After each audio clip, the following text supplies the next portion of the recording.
ہم خبروں پر خبر شامل کرتے ہیں منڈی عثمان والا سے۔ ہمارے نمائندے عبدالستار کی رپورٹ کے مطابق ملت ٹریکٹر کمپنی کی جانب سے منڈی عثمان والا میں تربیتی ورکشاپس کا آغاز۔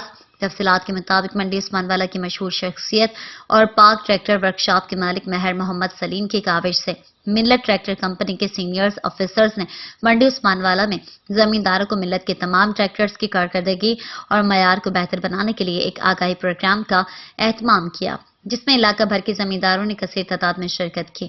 اس موقع پر ملت ٹریکٹر کمپنی کے سینئر آفیسر نے پاک ٹریکٹر ورکشاپ کے مالک مہر محمد سلیم کے ساتھ مل کر لوگوں کو اپنی میسی ٹریکٹرز کی دیکھ بھال کے حوالے سے معلومات فراہم کی۔ اس کے علاوہ اس آگاہی ورکشاپ میں زمینداروں کے لیے شاندار گفٹ اسکیم کا بھی اجرا کیا گیا۔ ورکشاپ کے اختتام پر ملت ٹریکٹر کمپنی کے سینئر آفیسرز نے مہر محمد سلیم کو ملت ٹریکٹرز کمپنی کی جانب سے ڈسٹریبیوشن اور ٹریکٹرز کی دیکھ بھال کے حوالے سے اپنا ضلعی نمائندہ مقرر کر دیا۔ مزید خبروں کے لیے دیکھتے رہیے ہمارا چینل لائیو شمسی نیوز۔